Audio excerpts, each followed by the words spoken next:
നമുക്ക് പഠിക്കാനുള്ള അടുത്ത കോമ്പൗണ്ട് ജെറാനിയോളാണ്. ജെറാനിയോൾ എന്നുള്ള പേരിൽ നിന്ന് തന്നെ അറിയാം ഇതൊരു ആൽക്കഹോളാണ്.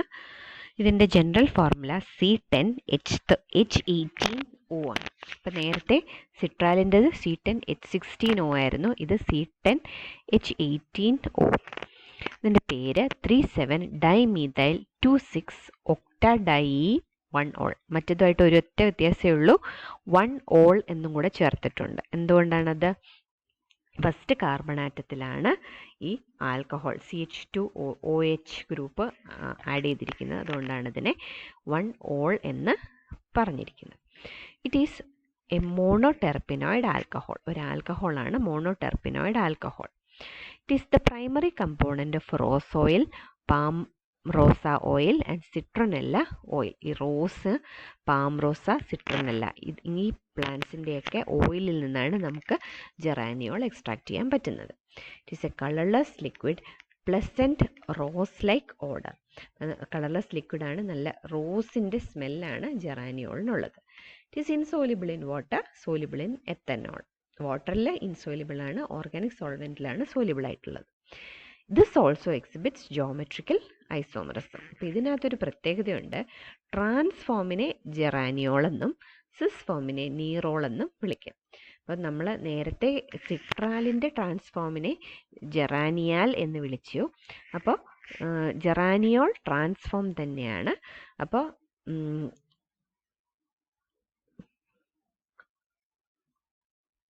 ജെറാനിയോൾ ട്രാൻസ്ഫോം ആണ്. ഇപ്പോൾ ഈ എഴുതിയിരിക്കുന്ന തെറ്റിപ്പോയിട്ടുണ്ട്, സിസ് ഫോം അല്ല, ഇത് ട്രാൻസ്ഫോം ആണ്. നീറോളാണ് സിസ് ഫോം. ഓക്കെ, അപ്പോൾ എഴുതിയിരിക്കുന്നത് തെറ്റാണ്. സിസ് ഫോം ഇതാണ്, നീറോളാണ്. ജെറാനിയോളാണ് ട്രാൻസ്ഫോം ആയിട്ട് ഉള്ളത്. ഓക്കെ, അപ്പോൾ ഇതാണ് ജെറാനിയോൾ. ഇനി ജെറാനിയോളിൻ്റെ റിയാക്ഷൻസ്.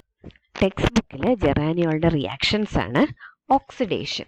അപ്പോൾ ജെറാനിയോൾ ഒരു ആൽക്കഹോളാണ്. ആൽക്കഹോളിനെ ഓക്സിഡൈസ് ചെയ്താൽ നമുക്ക് ആദ്യം ആൾഡിഹൈഡും പിന്നീട് ആസിഡും കിട്ടും. On oxidation geraniol is first converted to geranial and then to geranic acid. ഇനി അത് സിൽവർ ഓക്സൈഡ് പോലെയുള്ള മൈൽഡ് ഓക്സിഡൈസിങ് ഏജൻസ് വെച്ചിട്ട്. ഇനി reaction with hydrogen, 2 double bond ഉള്ളത് കൊണ്ട് 2 മോളിക്യൂൾ ഓഫ് ഹൈഡ്രജൻ ആഡ് ചെയ്യും. എന്നിട്ട് ഉണ്ടാകുന്നത് ടെട്രാഹൈഡ്രോ ജെറാനിയോളാണ്. ഓക്കെ, ഇനി ബ്രോമിനാണ് ആഡ് ചെയ്യുന്നതെങ്കിലോ 2 ബ്രോമിൻ മോളിക്യൂൾസ് ആഡ് ചെയ്യും. ഡബിൾ ബോണ്ട് ഉള്ളിടത്താണ് ബ്രോമിൻ ആഡ് ചെയ്യുന്നത്. അപ്പോൾ ജെറാനിയോൾ ടെട്രാബ്രോമൈഡ് ഫോം ചെയ്യും. ഇനി ഒരു പ്രത്യേക തരം റിയാക്ഷൻ ഉള്ളതാണ് cyclization. On treating with dilute sulfuric acid, geraniol forms alpha terpineol. അപ്പോൾ ജെറാനിയാൾ എടുത്ത് ഡൈല്യൂട്ട് സൾഫ്യൂരിക് ആസിഡ് വെച്ച് ഹീറ്റ് ചെയ്താൽ ഇത് ഒരു സൈക്ലൈസേഷൻ നടന്ന് ആൽഫ ടെർപ്പിനിയോൾ എന്ന് പറയുന്ന കോമ്പൗണ്ട് ഉണ്ടാകും. ഓക്കെ, ഇതാണ് മെയിൻ റിയാക്ഷൻസ് ഓഫ് ജെറാനിയോൾ. ഇനി ടെർപ്പീൻസിൽ നമുക്ക് ഒരു കാര്യം കൂടിയാണ് പഠിക്കാനുള്ളത്, isolation of essential oils and terpenoids. Okay, അപ്പം നമ്മൾ എസെൻഷ്യൽ ഓയിൽസ് എന്താണെന്നാണ് പറഞ്ഞത്? പ്ലാന്റിനെ എടുത്ത് പ്ലാന്റിൽ നിന്ന് നമ്മൾ എക്സ്ട്രാക്റ്റ് ചെയ്തെടുക്കുന്ന ഓയിലിനെയാണ് എസെൻഷ്യൽ ഓയിൽ എന്ന് പറയുന്നത്. ഓക്കെ, അപ്പോൾ എസെൻഷ്യൽ ഓയിൽസിൽ ഒരുപാട് കമ്പോണൻസ് ഉണ്ടാകും.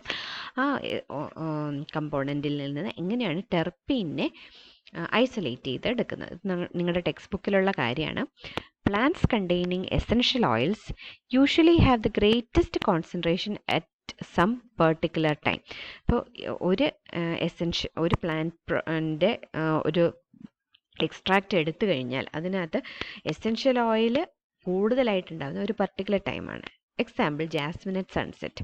മുല്ലപ്പൂവിൽ നിന്ന് നമുക്ക് സിട്രാൽ എടുക്കണമെങ്കിൽ അത് സൺസെറ്റിലാണ് ഏറ്റവും കൂടുതൽ കോൺസെൻട്രേഷനിൽ കാണപ്പെടുന്നത്. അപ്പോൾ അത് അനുസരിച്ചുള്ള സമയത്ത് നമ്മളതിനെ കളക്ട് ചെയ്യും. There are mainly 3 methods for the extraction of essential oils from plants. They are steam distillation. Okay, ഇപ്പോൾ സ്റ്റീം ഡിസ്റ്റിലേഷൻ എന്ന് പറഞ്ഞാൽ എന്താണ്? Distillation in presence of steam. Distil ചെയ്യാന്ന് വെച്ചാൽ ഹീറ്റിംഗ്, സ്റ്റീമിൻ്റെ പ്രസൻസിൽ ഹീറ്റ് ചെയ്യുന്നതിനെയാണ് സ്റ്റീം ഡിസ്റ്റിലേഷൻ എന്ന് പറയുന്നത്. The plant material അതായത് റൂട്ട് ആകാം, സ്റ്റെം ആകാം, ലീവ്സ് ആവാം, ഫ്ലവേഴ്സ് ആകാം.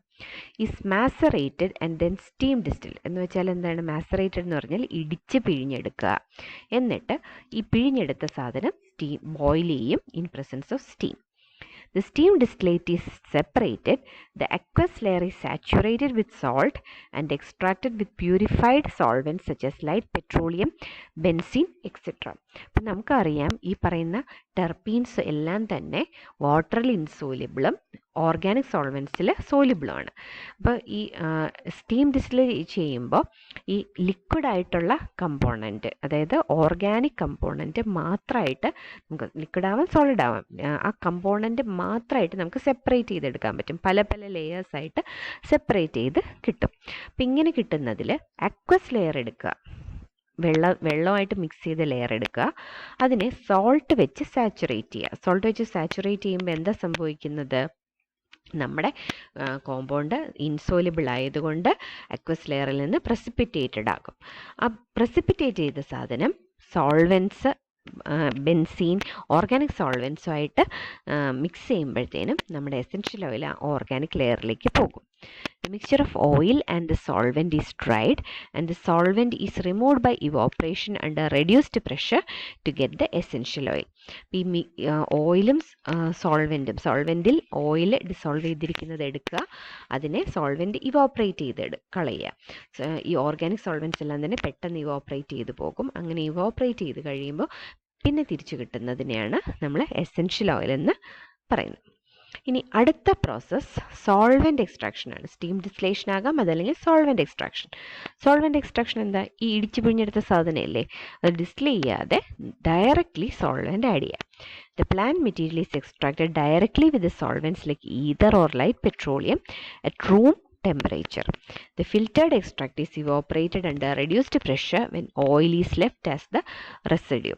സ്റ്റീം ഡിസ്റ്റിലേഷൻ്റെ ആ പ്രോസസ്സിൽ നിന്ന് ഡിസ്റ്റിലേഷൻ എടുത്ത് മാറ്റിക്കഴിഞ്ഞാൽ നമുക്ക് സോൾവെൻറ്റ് എക്സ്ട്രാക്ഷൻ പ്രോസസ്സ് കിട്ടും.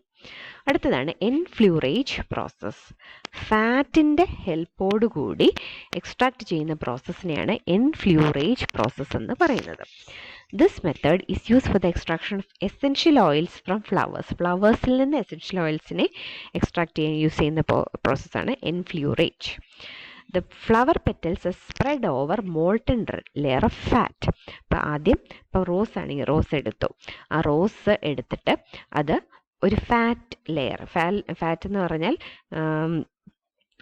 ബീഫ് ഫാറ്റ് ആകാം, ടാലോ, അതല്ലെങ്കിൽ പിഗ് ഫാറ്റ്, അതിന് ലാഡ്. അപ്പോൾ ഈ രണ്ട് ഫാറ്റ്, ആനിമൽ ഫാറ്റിൻ്റെ പുറത്തേക്ക് ഈ ഫ്ലവർ പെറ്റിൽ ഇങ്ങനെ ഒട്ടിച്ചൊട്ടിച്ച് വെക്കും.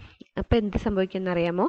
ഈ ഫാറ്റ് ഓർഗാനിക് കോമ്പൗണ്ടാണ്. അപ്പോൾ ഇതിൻ്റെ ഉള്ളിലുള്ള എസെൻഷ്യൽ ഓയിൽസിന് ആ ഓർഗാനിക് ലെയറിലേക്ക് പോകാനൊരു ടെൻഡൻസി വരും. The fat enriched with adsorbed essential oil from petals ഈ സ്റ്റേർഡ് വിത്ത് പ്യുവർ എത്തനോൾ. അപ്പോൾ കുറേ ദിവസം നമ്മൾ ഈ പെറ്റിൽ വെച്ചിട്ടുള്ള ഫാറ്റ് കുറേ ദിവസം വെച്ചേക്കും. അത് കഴിഞ്ഞിട്ട് അപ്പോൾ കുറേ ദിവസം കഴിയുമ്പോഴത്തേനും ഈ പെറ്റലിൽ നിന്ന് എസെൻഷ്യൽ ഓയിൽ ഫാറ്റ് ലെയറിലേക്ക് വരും. എന്നിട്ട് ഈ ഫ്ലവർ പെറ്റൽസ് ഉണങ്ങിക്കഴിഞ്ഞതിന് ശേഷം അതെല്ലാം പെറുക്കി മാറ്റിയിട്ട് ആ ഫാറ്റ് ഉണ്ടല്ലോ, ആ ഫാറ്റ് എടുത്ത് എത്തനോളിലിട്ട് സ്റ്റർ ചെയ്യും. ഓക്കെ, അപ്പം നമുക്കറിയാം ഈ കോമ്പൗണ്ട് ഫാറ്റിലിരിക്കുന്നതിനേക്കാൾ കൂടുതൽ സോൾവെൻറ്റിലിരിക്കാനാണ് സാധ്യത. അപ്പം എത്തനോളിലിടുമ്പോഴത്തേനും ഈ ഫാറ്റിൽ ഡിസോൾവ് ചെയ്തിട്ടുള്ള എസെൻഷ്യൽ ഓയിൽ എത്തനോളിലേക്ക് പോകും. അപ്പം നിങ്ങൾക്ക് ചോദിക്കാം, ഡയറക്റ്റായിട്ട് ഫ്ലവർ പെറ്റൽ അതിനകത്ത് ഇട്ടൂടെയെന്ന്. അതിനേക്കാൾ ഇഫക്റ്റീവായിട്ട് വരിക ഇങ്ങനെ ചെയ്യുമ്പോഴാണ്. Fat that has dissolved is removed by cooling the solution below 20 degree Celsius. Okay, അപ്പോൾ ഈ ഫാറ്റ് പെട്ടെന്ന് ഉരുക്കി പോകത്തില്ല, പക്ഷേ എത്തനോൾ തുറന്നു വെച്ചാൽ അപ്പോൾ എന്ത് പറ്റും? ആവിയായി പോകും. അതുകൊണ്ടും കൂടിയാണ് ഫാറ്റ് ഉപയോഗിക്കുന്നത് കേട്ടോ. Fat that has dissolved is removed by cooling the solution below 20 degree Celsius. അപ്പം നമ്മുടെ എത്തനോളിൽ ഈ രണ്ട് സാധനവും, ഫാറ്റും ഡിസോൾവ് ചെയ്യും, എസെൻഷ്യൽ ഓയിലും ഡിസോൾവ് ചെയ്യും. ഓക്കെ, അപ്പോൾ ഈ ഇങ്ങനെയുള്ള ഇത് കൂൾ ചെയ്താൽ, ഈ എത്തനോൾ എടുത്ത് തണുപ്പിച്ചാൽ ഫാറ്റ് തണുപ്പിക്കുമ്പോൾ കട്ടിയാവും. അപ്പോൾ ഈ എത്തനോളിൽ ഫാറ്റും എസെൻഷ്യൽ ഓയിലും ഡിസോൾവ് ചെയ്തത് തണുപ്പിക്കുമ്പോൾ എന്ത് പറ്റുമെന്ന് അറിയാമോ? ഫാറ്റ് മാത്രം കട്ടിയായിട്ട് അടിയും, ബാക്കി മുഴുവൻ എത്തനോൾ ലെയറിൽ തന്നെ കിടക്കും. Ethanol layer extract is then evaporated at 0 degrees Celsius in vacuum to get the essential oil. അപ്പോൾ ഈ എത്തനോൾ ലെയർ എടുത്ത് അതിനെ 0 ഡിഗ്രി സെൽഷ്യസിൽ എക്സ്ട്രാക്ട് ചെയ്യാം. പ്രഷർ അപ്ലൈ ചെയ്തിട്ട് ഇവോപ്പറേറ്റ് ചെയ്ത് കഴിയുമ്പം നമുക്ക് എസെൻഷ്യൽ ഓയിൽ കിട്ടും. ഓക്കെ, അപ്പോൾ ഇതാണ് isolation of isolation of essential oils from plant parts. അപ്പോൾ ഇതിൽ നിന്നൊക്കെ ഇനി എങ്ങനെയാണ് ടെർപീൻസ് എടുക്കുന്നത്? The essential oils so obtained usually contain a number of terpenoids. These terpenoids are separated by fractional distillation or by different chromatographic methods. അപ്പോൾ ഇതെല്ലാം isolation of essential ഓയിൽസിന് ഉപയോഗിക്കുന്ന പ്രോസസ്സുകളാണ്. ഇങ്ങനെ എടുത്ത എസെൻഷ്യൽ ഓയിൽ എടുത്തിട്ട് ഫ്രാക്ഷണൽ ഡിസ്റ്റിലേഷൻ അതല്ലെങ്കിൽ ക്രോമാറ്റോഗ്രാഫിക് മെത്തേഡ് ചെയ്ത് കഴിയുമ്പം നമുക്ക് ഈ എസെൻഷ്യൽ ഓയിൽ പ്യുവർ ഫോമിൽ കിട്ടും. ഓക്കെ, അപ്പോൾ ഇതോടെ നമ്മുടെ നാച്ചുറൽ പോളിമേഴ്സായ ടെർപീൻസിനെ കുറിച്ച് നമ്മുടെ സിലബസിൽ പറഞ്ഞിട്ടുള്ള എല്ലാ കാര്യങ്ങളും നമ്മൾ കവർ ചെയ്തിട്ടുണ്ട്. അപ്പോൾ അടുത്ത ക്ലാസ്സിൽ നമുക്ക് അടുത്ത ഒരു നാച്ചുറൽ പോളിമറായ റബ്ബറിനെ കാണാം. Okay, thank you.